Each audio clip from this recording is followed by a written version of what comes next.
الحمد لله نحمده ونستعينه ونستغفره ونؤمن به ونتوكل عليه ونعوذ بالله من شرور أنفسنا ومن سيئات أعمالنا من يهده الله فلا مضل له ومن يضلله فلا هادي له ونشهد أن لا إله إلا الله وحده لا شريك له ونشهد أن سيدنا ومولانا محمدا عبده ورسوله وصلى الله تبارك وتعالى على خير خلقه محمد وعلى آله وأصحابه وأزواجه وذرياته أجمعين.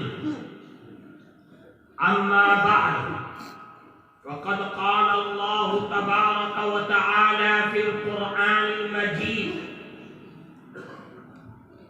والمؤمنون والمؤمنات بعضهم أولياء بعض يأمرون بالمعروف وينهون عن المنكر ويقيمون الصلاة ويؤتون الزكاة. وقال النبي صلى الله عليه وسلم: إن الله يقول لكم مروا بالمعروف وانهوا عن المنكر قبل أن تدعوا فلا أجيب لكم وإذا استنصروني فلا أنصر لكم أو كما قال رسول الله صلى الله عليه وسلم. محترم صدر جلسہ، حضرات علماء کرام اور اس جلسے میں موجود ہمارے تمام معزز بزرگوں، دوستوں،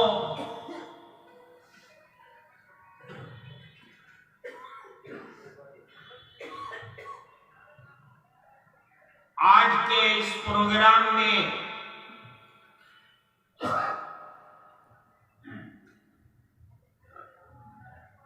مغرب سے پہلے حاضری ہونی تھی، لیکن کچھ حالات اور راستے کی دقتیں باوجود پوری کوشش کرنے کے آپ کے ہاں وقت پر نہ حاضر ہو سکا. اس کے لیے آپ سب سے معذرت چاہتا ہوں. دوسری بات کہ آج کا یہ پروگرام کوئی بہت لمبی چوڑی گفتگو، واعظ و نصیحت کرنے کا نہیں تھا. ہمارا مقصد تمام علماء، جمعیت علماء کے اراکین، ندماء اصلاح معاشرہ، ائمہ مساجد اور وہ بزرگان دین اور وہ معزز ہستیاں جو اپنے علاقے میں اپنی قوم اور اپنی برادری اور محلے اور گاؤں کی راہبری کرتے ہیں، اللہ نے انہیں علم، عقل، شعور اور فہم عطا فرمایا ہے.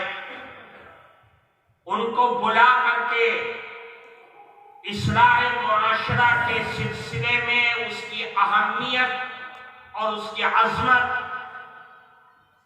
قرآن و حدیث کی روشنی میں ان کے سامنے بیان کیا جائے، ان کے سامنے رکھا جائے اس نازک مسئلے کو، جس کے لیے آپ کے علماء اور دہلی، صوبہ دہلی کے جنرل سیکریٹری مفتی عبد الرازق صاحب اور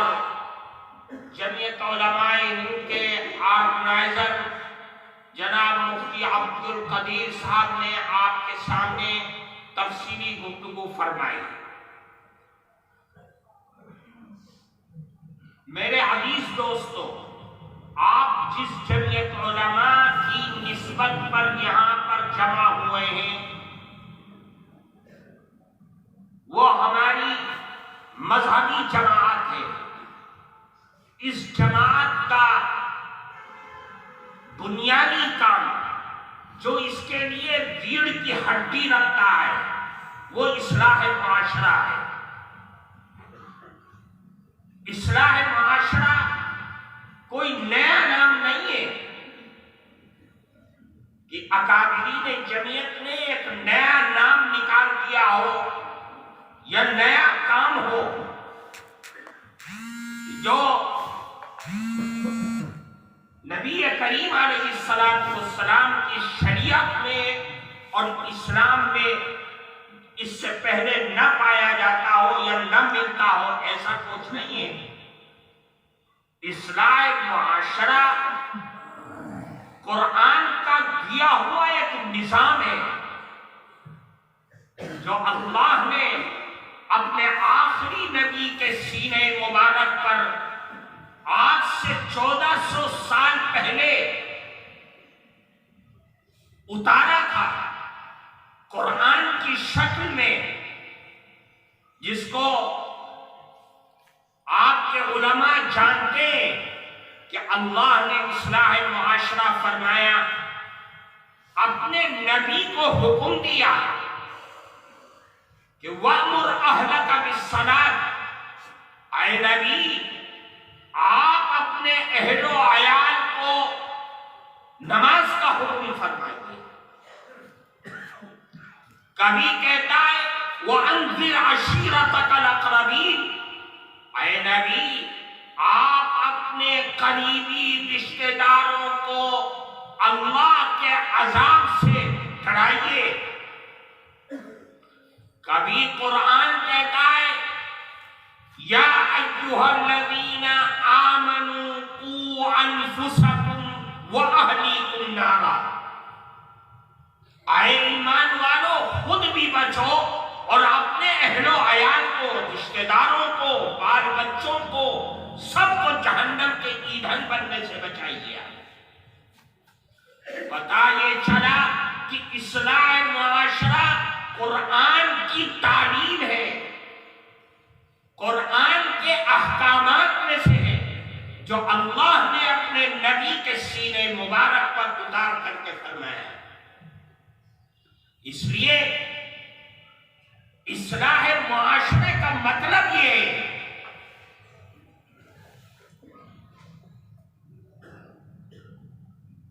کہ امر بالمعروف اور نہی عن المنکر، یہ دو چیزیں،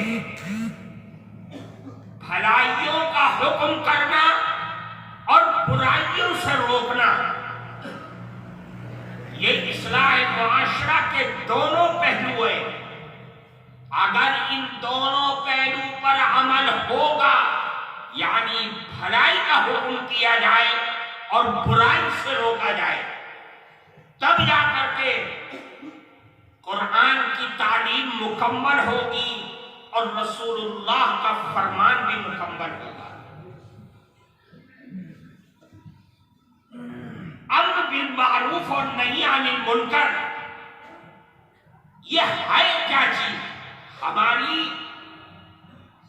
ذات کے لیے دنیا اور آخرت کے اندر ہماری زندگیوں میں اس کی حیثیت اور اس کا مقام کیا ہے، یہ سمجھنا ہے۔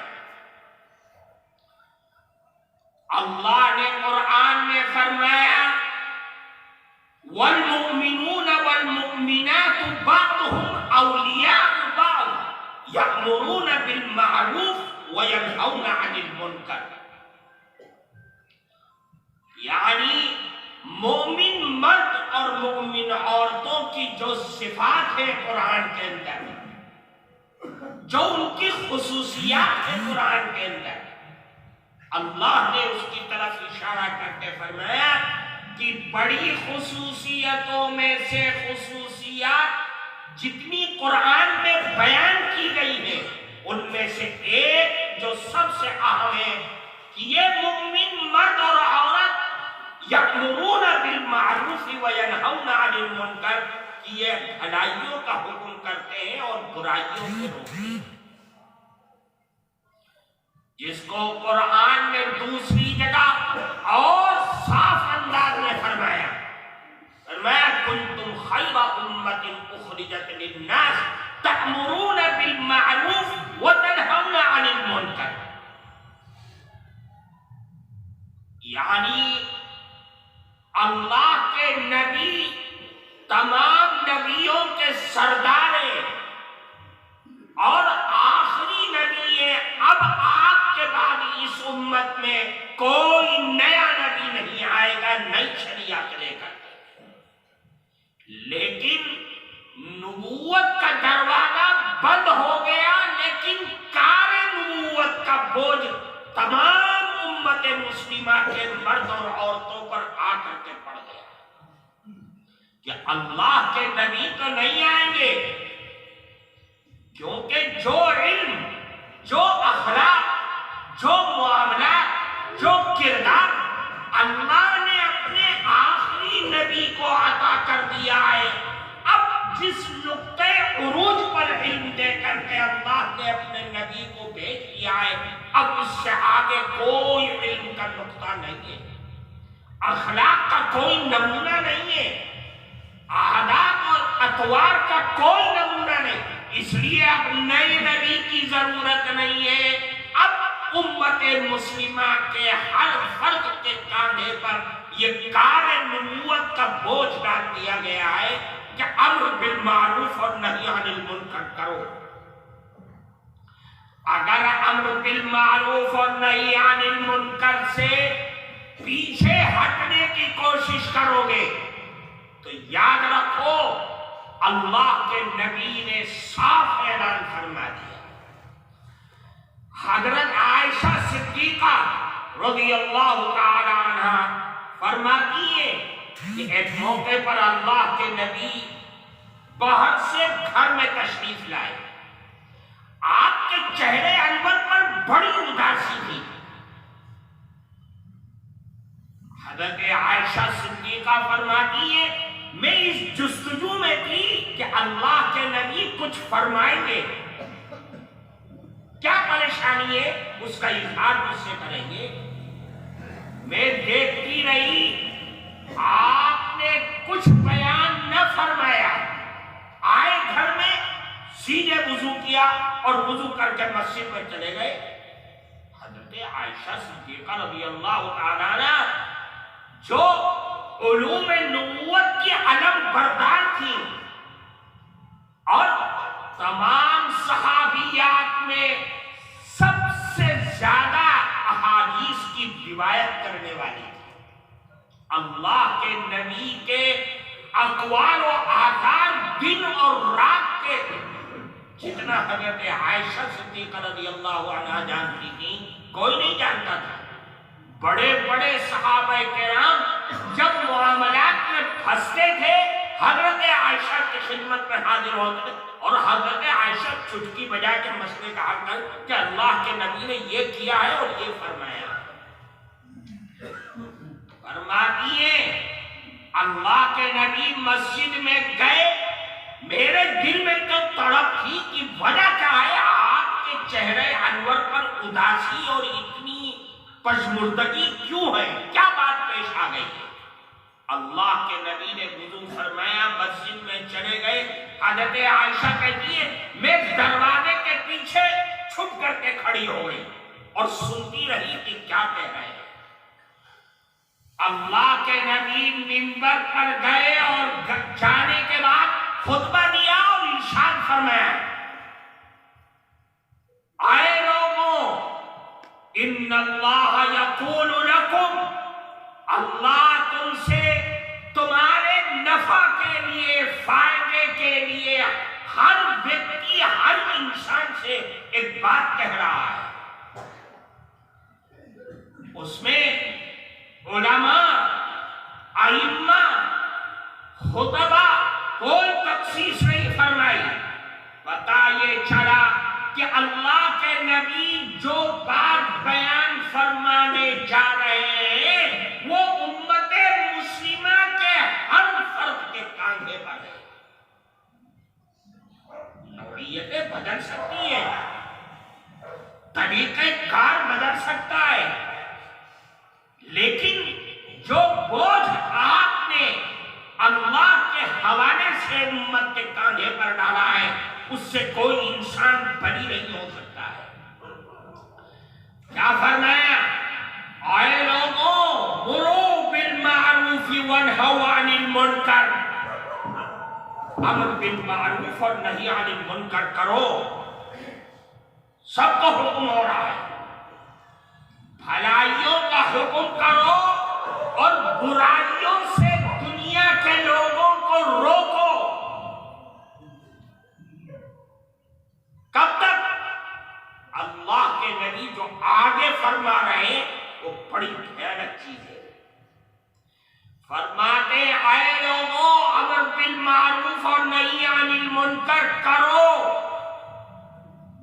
قبل اس کے کہ تم اللہ کے سامنے ہاتھ پھیلاؤ اور اللہ تمہاری دعاؤں کو زمین کے اندر پھینک کے مار دے. نہ قبول کرے، مجھ سے آ رہا ہے ماننے کے لیے. تو نے امر بالمعروف اور نہی عن المنکر، تجھے کرنا چاہیے تھا بھلائی کا حکم اور برائی سے روکتا. تو نے روکا نہیں، اپنی دنیا میں مست ہو گیا. تیرا بھائی جہنم کے گڑھے میں جا رہا تھا، تو نے ہاتھ نہیں پکڑا اس کا. تو نے اس کو یہ نہیں بتایا کہ نشہ ہے کیا چیز. تو نے اس کو سود سے نہیں روکا. وہ لیتا رہا لیتا رہا لیتا رہا، برباد ہو گیا. وہ سٹے کھیلتا رہا، جوا کھیلتا رہا. تو جانتا تھا کہ جوا حرام ہے اور برباد کرنے والا، تو نے اپنے بھائی کا ہاتھ نہیں پکڑا. اللہ کے نبی فرماتے جب تو نے اللہ جو ارحم الراحمین ہے، جو اپنے بندوں سے بے پناہ پیار اور محبت کرتا ہے، تو نے اس کے بندوں کو برباد ہوتے ہوئے دیکھ رہا تھا. تو نے اس کو حکم نہیں کیا، بچایا نہیں. اب تو مجھ سے بھیک مانگتا ہے اپنی ضرورت. میرے ہاں تیری بھیک کی اور تیرے آنسوؤں کی کوئی حیثیت نہیں. میں نہیں جانتا تو ساری رات روتا رہے، آنسو بہاتا رہے، اپنی ضروریات کو رکھتا رہے. میرا اللہ بہت بے نیاز ہے. میں نہیں جانتا تو ساری زندگی مانگتا مانگتا دنیا سے چلے. اللہ کے نبی فرماتے ہیں کہ تم دعا کرو فلا اجیب لکم، میں تمہاری دعاؤں کو کچھ نہیں قبول کرنے والا. ایسے حالات ہونے سے پہلے بہتر یہ ہے کہ امر بالمعروف اور نہی عن المنکر کرو، بھلائی کا حکم کرو، برائی سے لوگوں کو روکو. اگر یہ ہوگا تو پھر اللہ تمہاری بھی سنے گا اور تمہیں نجات دے گا اپنے عذاب سے. پھر فرمایا کہ امر بالمعروف اور نہی عن المنکر کرو قبل اس کے کہ تم اللہ سے مدد اور نصرت کو طلب کرو اور اللہ تمہاری کوئی مدد اور نصرت نہ کرے. دنیا تم کو مارتی رہے، دنیا تمہارے گھروں کو اجاڑتی رہے، تمہارے مال اور دولت سے کھلواڑ کرتی رہے، تمہاری عزت و آبرو کو پامال کرتی رہے، اور تم اللہ سے کھلے آسمان میں بیٹھ کر کے آسمان اور زمین تم نے رو رو کر کے ایک کر دیا. میرے اللہ کو اس کی کوئی پرواہ نہیں.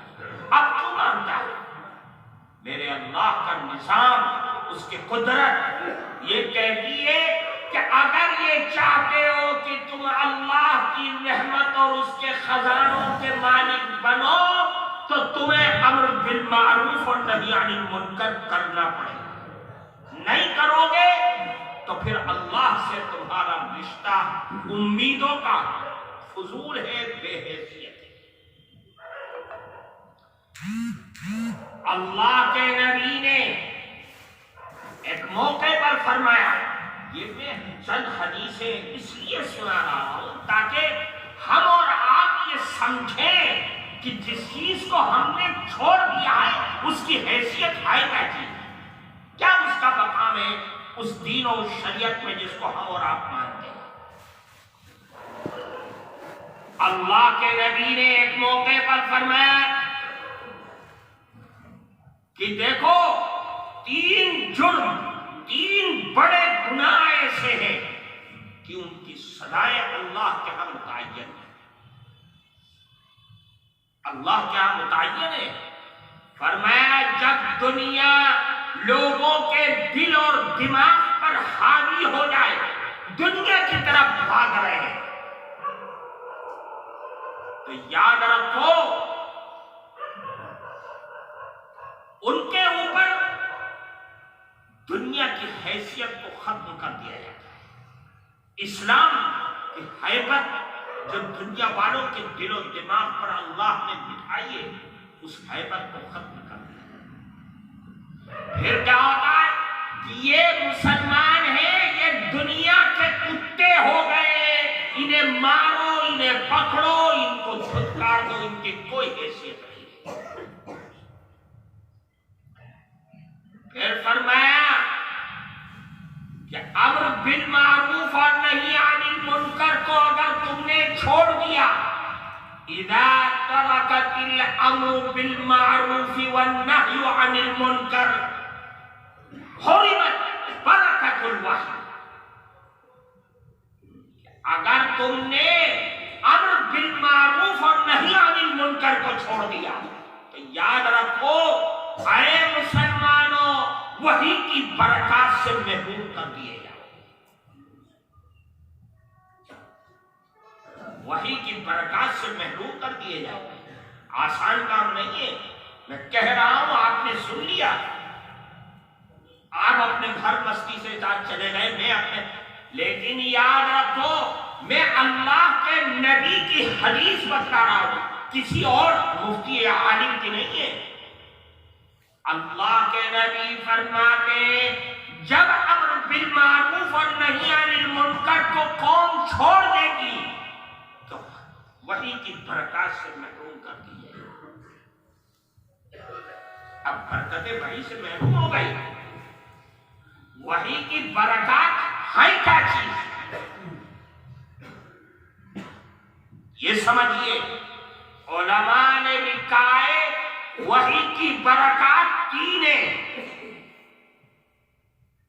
ایک ہے قرآن کا سمجھنا، فہم قرآن۔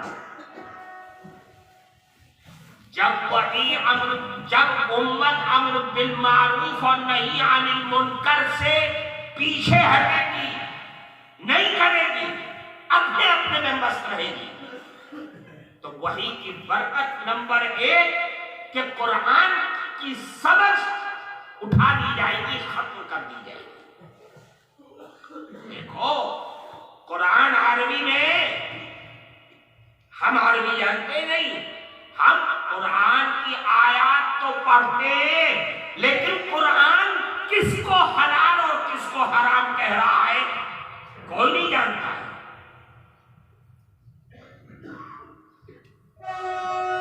قرآن کا سمجھنا ختم ہو گیا، برکت وحی کو اٹھا دیا گیا۔ پھر فرمایا کہ عمل بالقرآن ختم کر دیا جائے، قرآن پر عمل نہیں ہوگا۔ جو قرآن کو سمجھتے ہیں کتنے لوگ ہیں، قرآن کہتا ہے جھوٹ نہ بولو، ہم جھوٹ بھی بولتے ہیں۔ قرآن کہتا ہے زنا نہ کرو، ہم زنا بھی کرتے ہیں۔ قرآن کہتا ہے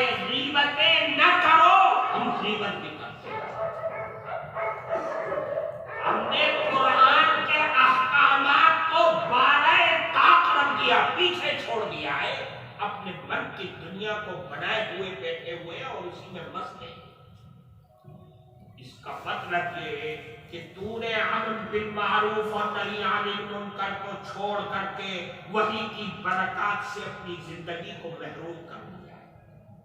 اس لیے امر بالمعروف اور نہی عن المنکر کرنا۔ پھر تیسری چیز فرمائی، یہ تو بڑی عجیب چیز ہے، فرمایا کہ امر بالمعروف اور نہی عن المنکر کو چھوڑ دیا تو وحی کی برکات سے محروم ہو جائے گا۔ کیا مطلب؟ یعنی جن جگہوں پر قرآن نے خوشخبری دی ہے تو تیرے من اور تیرے چہرے پر خوشی ہونی چاہیے، اور جن جگہوں پر قرآن اللہ کے عذاب کا ذکر کرتا ہے وہاں تیری آنکھوں سے آنسو آنا چاہیے، تیرے دل کو تڑپ پیدا ہونی چاہیے۔ وہاں یہ کیفیات تیری زندگی میں ہوتی ہی نہیں، نہ آنسو بہاتی ہیں تیری آنکھیں اور نہ ہی تیرے چہرے پر خوشی کے آثار ہوتے ہیں، چاہے جنت کا ذکر آ جائے چاہے جہنم کا ذکر۔ کیا مطلب؟ بات دور تک جائے گی۔ قرآن کہتا ہے کہ میرے اللہ نے آپ کو ایک نبی دنیا میں بھیجا ہے۔ کیوں؟ اس لیے بھیجا ہے کہ بشیرا و نذیرا، کہ بشیر اور نذیر دونوں بنا کر کے بھیجا ہے، خوشخبری بھی دینے والے اور ڈرانے والے، اللہ کے عذاب سے ڈرانے والے، اللہ کی بنائی ہوئی جنت کی خوشخبری دینے والے، یہ سب بنا کر کے اللہ نے تجھ کو دنیا میں بھیجا ہے نبی۔ لیکن یاد رکھیے کہ جب آپ نے اور ہم نے امر بالمعروف اور نہی عن المنکر کو چھوڑ دیا تو اب وحی کی برکات سے محروم ہو جائیں گے کہ دل پر کوئی اثر نہیں ہوگا، چاہے جنت کا ذکر آ جائے چاہے جہنم کا ذکر۔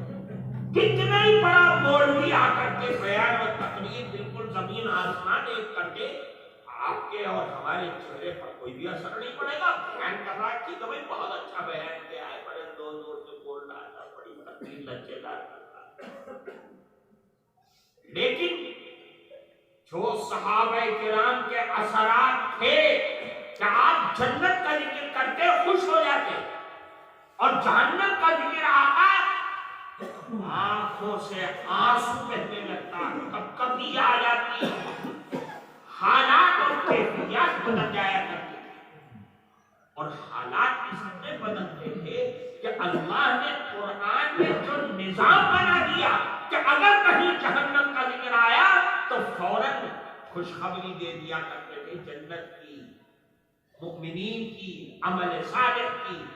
جہاں جہنم کا ذکر آیا دوڑ جاتے تھے صحابہ، اللہ فوراً جنت کا ذکر کر کے ان کی کیفیات کو نارمل کر دیا۔ یہ قرآن کا نظام ہے، قرآن کا طریقہ ہے۔ جو لوگ قرآن کو سمجھتے ہیں اور جانتے ہیں وہ اس ساری مقامات کو سمجھتے ہیں اور جانتے ہیں۔ پتہ یہ چلا کہ امر بالمعروف اور نہی عن المنکر کرو ورنہ وحی کی برکات سے محروم کر دیے جاؤ گے اور پھر کوئی غصہ حال نہیں ہوگا۔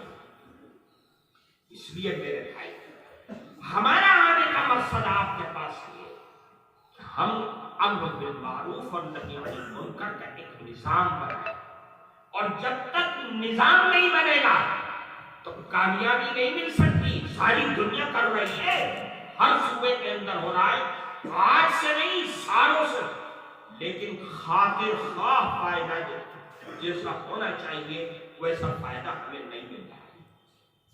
اس فائدے کے لیے ہمیں محنت کرنی پڑے گی، اور محنت جہد مسلسل کے ساتھ لگاتار 365 دن ایک ہی فکر ایک ہی سوچ میں جب لگیں گے تو راہیں کھلے گی، راستے کھلیں گے۔ اور اگر کیا اور کر کے ہم اپنی جگہ مست اور آپ اپنی جگہ مست، یہ آپ لوگ یہاں آ گئے، اتنا بڑا نظام ہو گیا، آپ بھی کھلانے کا بھی انتظام کیا ہوگا محتمین صاحب نے، ذمہ داروں نے، آپ اور ہم کھائیں گے اور کھا کر کے ہم اپنے اپنے گھروں میں چلے جائیں۔ اگر نظام کو لے کر کے نہ گئے تو یاد رکھیے میرا اور آپ کا یہاں جمع ہونا بے حیثیت کوئی معنی نہیں، وقت بھی ختم، پیسہ بھی ضائع، طاقت اور ہمت اور حوصلے سب ختم ہو جائے۔ اس لیے میں آپ سے کہتا ہوں کہ آپ یہاں سے یہ عہد لے کر کے جائیں، علماء اور ائمہ بالخصوص، اور جو اپنے علاقے کے چودھری ہیں، رہبر ہیں، متولی ہیں، اپنے علاقے اور برادریوں کے ذمہ دار ہیں، وہ بھی اس بات کو خیال کریں، اور وہ لوگ کہ جو اپنے گھر کے افراد کے ذمہ دار ہیں، ان سب کی ذمہ داری یہ ہے کہ اپنے ماتحت رہنے والوں کو ہاتھ پکڑ کر کے برائیوں سے روکیں اور بھلائی کا حکم نہیں کرو گے تو اللہ کا جواب دے گا۔ جواب کیا ہے؟ اللہ کے نبی نے فرمایا الا کلکم راع وکلکم مسئولون عن رعیتہ، صاحب شاعر بہت مشہور بات ہے، تم میں سے ہر شخص رکھوال ہے، کوئی علماء کی شکل میں، کوئی خطباء کی شکل میں، کوئی ائمہ، کوئی متولی کی، کچھ بھی نہ ہو، اپنے گھر کا تو ذمہ دار ہے، بیوی ہے، بچے ہیں، ان سب کا ذمہ دار ہے۔ فیکٹری چلا رہا ہے تو ملازمین ہے، نوکر چاکر ہے، دیکھ یاد رکھ قیامت کے دن تجھ سے سوال کیا جائے گا، تو جانتا تھا نماز کی اہمیت کو، تو نے اپنے بچوں کو اور اپنے ماتحتوں کو کتنی سکھائی، کتنا تو جانتا تھا نشہ حرام ہے، تباہ و برباد کرنے والا ہے، قرآن کی آیات میں اس کے حرام ہونے کا ذکر ہے، تو نے اپنے ماتحتوں کو اس کو بتلایا۔ یہ اللہ سوال کرے گا، میں اور آپ نہیں، اللہ سوال کیا جواب دیں گے اگر ہم نے کچھ نہیں کیا؟ اس لیے آج ہوش کے ناخن لے لو، کل کو یہ موقع ہاتھ نہیں ہے، ہم تو آپ کو جگانے آئے ہیں، آواز لگانے ہیں کہ دیکھو آگ لگ رہی ہے، بجھا لو، اگر اس کی چنگاری تمہارے گھر پر آ گئی تو تم بھی جل جاؤ گے، گھر بھی جل جائے گا، بس اتنا کام تمہارا ہے۔ اس لیے اللہ اور اس کے نبی نے ہمیں جو نظام دیا کہ ہم اپنے محلے اور برادری میں جو جو خرافات اور جو جو منکرات ہیں دیکھ کر کے اس پر محنت کریں، کمیٹیاں بنائیں، اور اس کمیٹی کی بیٹھک ہو اور اس میں مشورہ ہو، کس طریقے سے کرنا ہے، کس سے ملنا ہے، جو لوگ نشے کا کاروبار کر رہے ہیں ان کو نشے سے روکنا، کاروبار کرنے والوں کو بھی اور پینے والوں کو، اس کے لیے بیٹھ کر کے جب آپ مشورہ کریں گے تو راہیں کھلیں گی کہ اس انداز سے جانا۔ ہماری قوم تباہ ہو گئی، آپ اور ہم یہاں مسجد میں بیٹھ کر کے گردن ہلا کے چلے جائیں گے، قوم برباد ہو گئی۔ ایسے علاقے میری نظروں میں ہیں جہاں قوم برباد ہو گئی، نوجوان مرد بھی اور عورتیں بھی، آج عورتوں کو لڑکیوں کو مرد نہیں مل رہے ہیں اور مردوں کو عورتیں نہیں مل رہی ہیں شادی کے لیے۔ ہر گھر میں لوگ کیا ہوا، بیٹھ گئی، کیوں؟ اس کا شوہر بڑا شرابی تھا، بڑا ہر وقت نشے میں ڈوبا، زمین جائیداد مکان بات چھوڑ سب نشے میں اڑا دیا، فقیر بن گیا، کروڑوں کی املاک بتا اس نشے میں، اس میں کیا گانجا، افیم، ٹوٹا، انجیکشن، سیرپ، گولیاں تباہ کر کے رکھ دیا ہے پورے معاشرے میں۔ گھس کے تو دیکھو اس کے اندر ہے کتنی گندگی، آپ کی آنکھیں پھٹی رہی، ہم جا کہاں رہے ہیں؟ ہماری نوجوان جا کہاں رہی ہے نسل؟ اور ہمیں اتنی بھی توفیق نہیں، ہم ان کا ہاتھ پکڑ کر کے نکال دے، ابے کہاں مرنے کے لیے جا رہا ہے؟ کہاں اپنے چین و سکون کو غارت کر رہا ہے؟ ہم بس ہے کہ میری اولاد تو MBBS کر رہی ہے، BBA کر رہی ہے، دلی میں ہے، جے پور میں ہے، پٹنہ میں ہے، بہار میں کہاں ہو رہا ہوگا، فلانا ہونے دو۔ یاد رکھنا، اگر آج تم نے ان لوگوں کا ہاتھ نہ روکا تو یہی حرام لت آج تمہارے گھر میں نہیں گھسے گی، کل تو گھسے گی، اور تم ہاتھ ہاتھنا شروع ہوتے ہیں نا کہ کوئی گھسا حال تمہارا نہیں ہوگا۔ کب تک بچا لو گے تم اپنی اولاد کی اولاد کو بھی بچا لو گے؟ کب تک بیٹھے رہو گے تم دنیا میں؟ اس لیے میرے بھائی، ہماری ذمہ داری ہے، ہمارے اوپر فرض ہے، اور اگر ہم اس فرض کو نہیں نبھائیں گے تو پھر اللہ کے ہاں اس کی بہت سخت سزا ہے، بہت سخت سزا ہے، جو قرآن ہمیں بتلاتا ہے، اللہ کے نبی ہم کو بتلاتے ہیں۔ ان سزاؤں کا ذکر ہم نے آپ کے سامنے کیا ہے۔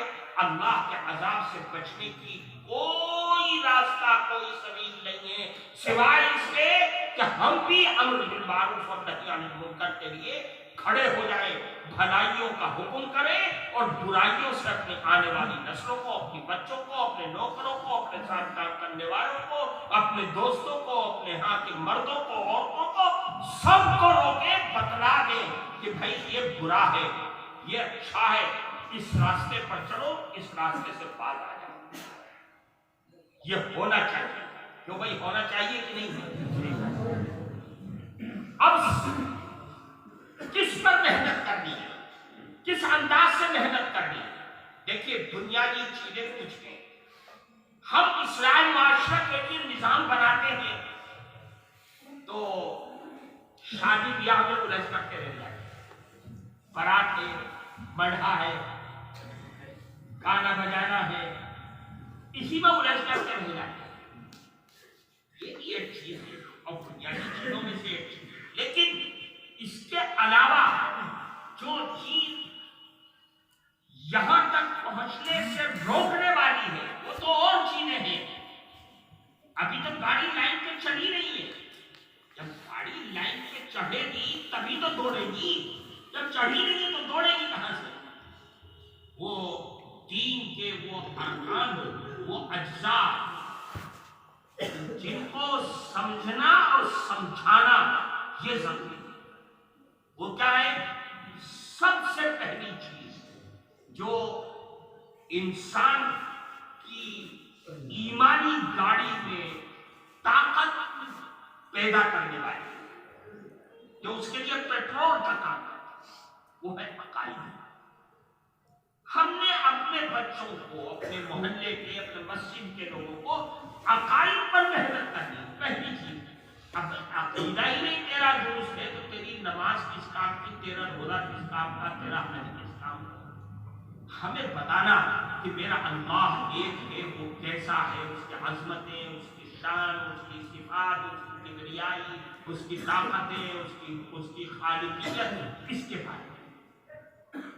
پھر دوسری چیز ہے عبادات، کہ بھئی عبادات ہے کیا چیز، کیسے عبادت کرنی ہے؟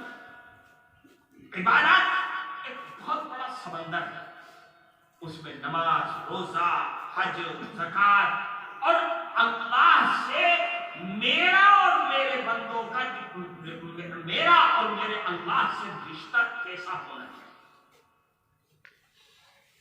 رشتہ کیسا ہونا چاہیے، نہیں جانتے، نہیں سمجھتے۔ میرا اور میرے اللہ کا رشتہ غلامیت کا رشتہ ہے۔ غلام یعنی جس چیز کو اللہ نے حکم کر دیا وہ کرنا ہی کرنا ہے، یہی تو غلام ہے۔ نوکر نہیں ہے، ملازم نہیں ہے، ہم غلام ہیں اپنے اللہ، اپنے نبی کے غلام ہیں۔ جو فرما دیا وہ کرنا ہے، رات کے اندھیرے میں، دن کے اجالے میں، سردی میں، گرمی میں، برسات میں، پہاڑوں کی چوٹی پر، بالکل ہر جگہ کرنا ہے۔ نماز کا وقت ہے، نماز کا حکم ہے، ہر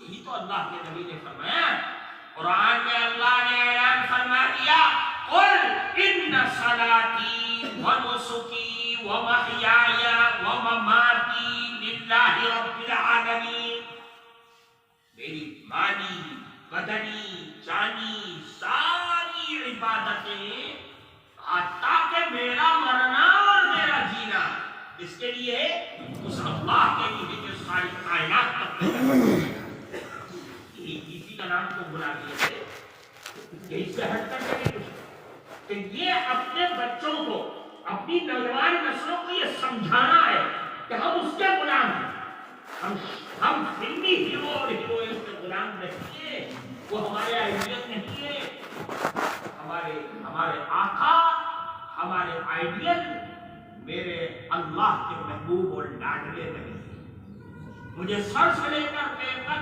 ان کے جیسا بننا اور بنانا ہے، اس پر محنت کرنی چاہیے، اسی کا نام کیا ہے؟ عبادات۔ پھر آتا ہے نمبر اخلاق۔ اخلاق تو بہت بڑی چیز ہے، اس لیے کہ اخلاق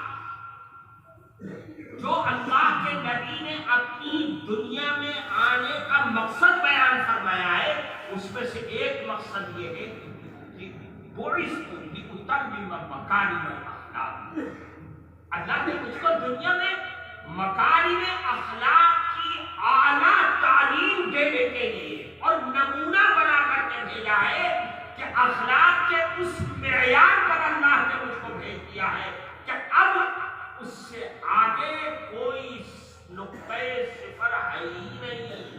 اب کوئی نبی اگر دنیا میں آئے گا تو اخلاق کے انہی نمونوں پر عمل کرے گا جو میرے نبی نے خود اللہ نے دیا۔ اس لیے جب کسی دوسرے نبی کو کوئی اخلاق کا نمونہ ملے ہی گا نہیں تو نبی کی نبوت کی بھی ضرورت نہیں رہی۔ اس لیے اخلاق کے کو اللہ نے اپنے نبی کو اخلاق کی وہ معراج عطا فرما دیا کہ اب اس سے پہلے کوئی معراج اس سے اوپر کی ہو ہی نہیں۔ کیوں؟ وَإِنَّكَ لَعَلَىٰ خُلُقٍ عَظِيمٍ۔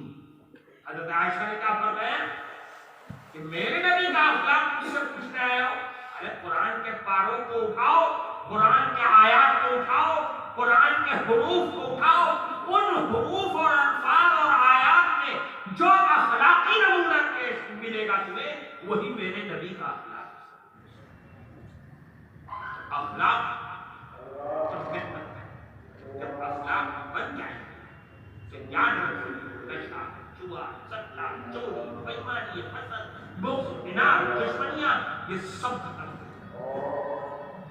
پھر اس کے بعد آتا ہے نمبر معاملات کا۔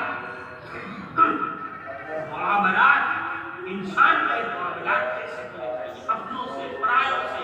اسلام کن چیزوں کی تعلیم دے رہا ہے، ہمیں اس پر محنت کرنی ہے کہ میرے معاملات مسلمان بھائی سے، میرے اپنے بھائی سے، غیر مسلم سے کیسے ہونے چاہیے؟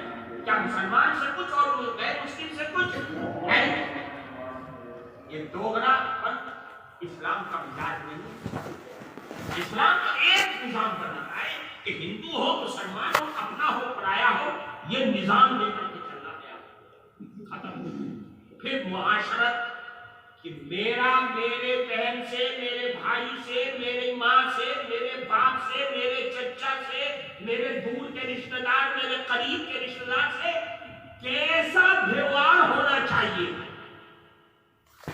اگر خراب ہے اس کا مطلب یہ ہے کہ یا ایھا الذین آمنوا ادخلوا فی السلم کافہ کے مصداق نہیں ہے، آپ پورے اسلام میں داخل نہیں ہیں، آپ نے تو آدھا کی طرح آدھا پٹیل کر رکھا ہے۔ تو یہ سمجھانا، اس انداز سے تربیت دینا، یہ اس میں خاص طور سے کام ہے وہ علماء اور ائمہ کا۔ ہم آپ کے پاس آئے ہیں کہ آپ لوگ اپنی سوچ کو، اپنے فکر کو، اپنے مزاج کو جہاں مدرسے کی لائن سے پوری خدمت کر رہے ہیں، اللہ تعالیٰ آپ کو امور فرمائے۔ اس کے ساتھ ساتھ یہ تھوڑی سی محنت باہر نکال کر کے اگر آپ کھڑے ہو جائیں گے تو یاد رکھیے اللہ نے علماء کو وہ طاقت دی ہے ان کی زبان میں، ان کی تاثیر میں، ان کے قرآن کی آیات میں، ان کے احادیث میں، کہ یہ ساری پبلک آپ کے قدموں میں آ کے پڑ جائے گی، آپ کو اپنا راہبر بنائے گی، مقتدی بنا لے گی۔ ہم صرف کپڑے پہن لیتے ہیں تو دنیا ہمیں مقتدی بنا لیتی ہے، ہمارے اندر کیا گڑ بھرا ہوا ہے اسے کسی کو نہیں معلوم۔ تو 70 لوگ یوں تو بیٹھا ہوا ہے اوپر، وہ تو پردے ڈالنے کے لیے بیٹھا ہوا ہے۔ اگر ہماری زندگیوں کا انہیں معلوم ہو جائے تو نالی کے کیڑوں سے بھی زیادہ نفرت کرنے لگے۔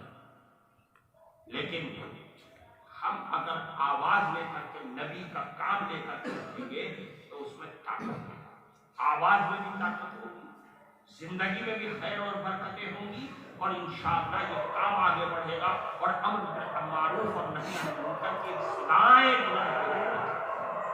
اس لیے میرے بھائیوں، میں کہتا ہوں کہ صوبائی لیول پر آپ کمیٹی بنائے، پھر ضلع کی کمیٹی بنائے، پھر ضلع والے مسجد کمیٹی بنائے، اور ضلع والے مسجد کی کمیٹی کی نگرانی کرے، صوبہ والے ضلع کی کمیٹی کی نگرانی کرے، ہر مہینے اس کی بیٹھک ہونی چاہیے۔ اس نظام سے کام کرو گے تو کام بنے گا، کیوں وہی ہونا چاہیے کام؟ یہ چلنے دو جو پیرائے نشہ چوری چماری کرنے دو، کیا ہے ہمارا کیا جا رہا ہے؟ کرو گے؟ دیکھو مسجد میں وعدہ کر رہے ہو، اللہ کے یہاں جواب دینا پڑے گا تم لوگ، دو گے جواب وہاں پہ؟ بغیر کیے جواب دے دو گے؟ کر کے جواب دیں گے۔ اللہ تعالیٰ ہمیں قبول فرمائے، اللہ تعالیٰ ہمیں قبول فرمائے۔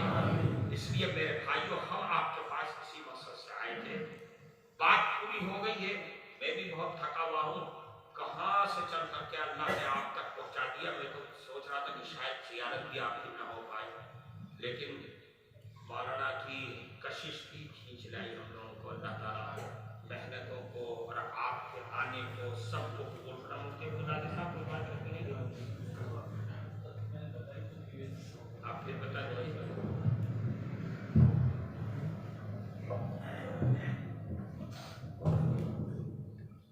حضرات ذمہ داران جمعیت علماء، جیسا کہ میں نے عرض کیا تھا اس سے پہلے بھی، اور مولانا نے بھی فرمایا دہلی سے ہم نے کام شروع کیا تھا، اور اللہ کا فضل ہے کہ اس سے پہلے بھی جب قومی یکجہتی کے پروگراموں کے سلسلے میں منتظمہ میں حضرت نے تجویز پاس کی تھی کہ پورے ملک میں ہونے ہیں، تو دہلی والوں کی اس سے سب سے پہلے حکم نامہ جاری کیا تھا کہ آپ دہلی سے شروع کرو۔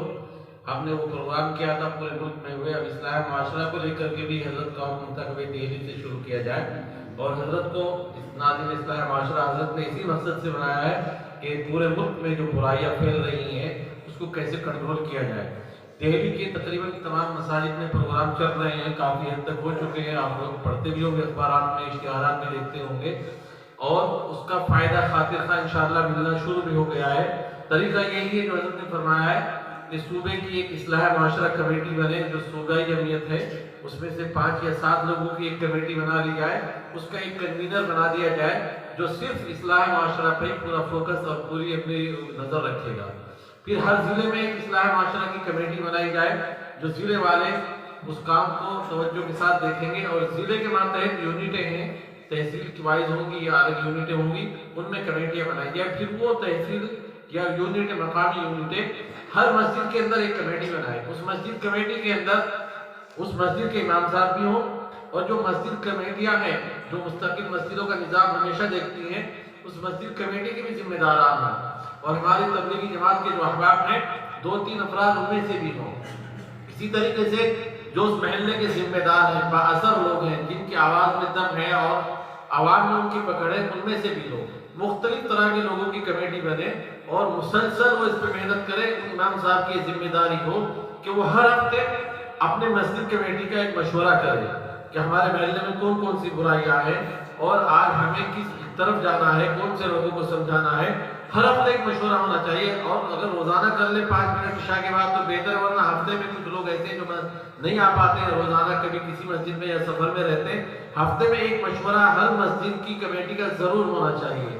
جب مسلسل وہ مسجد کمیٹی اس پہ محنت کرے گی تو آپ حضرات کے لیے بھی آسانی ہوگی کام کرنے میں، جو جمعیت کے احباب ہیں ان کو بھی آسانی ہوگی، وہی کمیٹیاں کام کریں گی، کیونکہ اگر جمعیت کے لوگ مستقل ضلع کے جائیں گے تو ایک مسجد میں 2 مہینے میں 4 مہینے میں ایک بار چلے گئے 6 مہینے میں چلے گئے، لیکن جب وہ کمیٹیاں ہوں گی وہ مستقل ان کا مشغلہ ہوگا اور دین کا کام سمجھ کر کے، جیسے تبلیغی جماعت کے احباب کا مشورہ ہوتا ہے وہ بھی مشورہ کرے، یہ بھی وہی کام ہے، تو اس کو لے کر کے ہمیں چلنا پڑے گا، مسجد وار کمیٹیاں بنانی پڑے گی۔ ان کمیٹیوں کو بنانے کے لیے آپ سب حضرات اس ذمہ داری کو اٹھائیں گے انشاءاللہ۔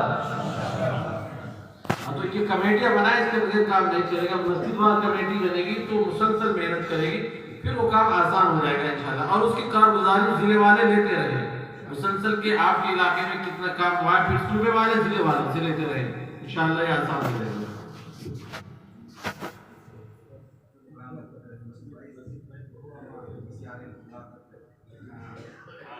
ہاں یہ بھی ہے، جیسے کہ فرما رہے ہیں مولانا حکیم الدین صاحب، یہ بات بھی ہے، یہ ہو رہی ہے کہ مسجد وار کمیٹیاں جو ہوں گی وہ صرف یہ نہیں کہ خود روکے، بلکہ مہینے میں کم از کم ایک پروگرام تو اس مسجد میں ہونا چاہیے، علاقے کے کسی عالم کو بلا لیں، اور جیسے اس سے پہلے بھی کہا تھا کہ اس مہینے ایک موضوع متعین کر دیں کہ ہمیں نشے کی برائیوں کے اوپر ایک بیان کرانا ہے، اگلا پروگرام ہو اس میں کہہ دیں کہ جو سود ہے بیاج ہے اس کے اوپر بیان کرانا ہے، اس کے آگے جو آ سکتا ہے ایک ایک موضوع پہ بیان کرائیں، صرف ایک موضوع کو ایک مہینے میں یا ایک ہفتے میں یا 15 دن میں جب بھی پروگرام ہو، یہ بیانات بھی مسجدوں میں ہونے چاہیے۔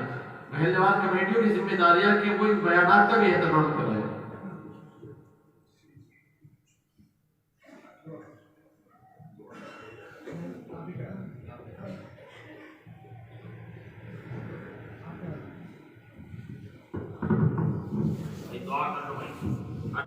اللهم صل على مولانا محمد وعلى آل سيدنا ومولانا محمد وعلى آله وأصحابه أجمعين۔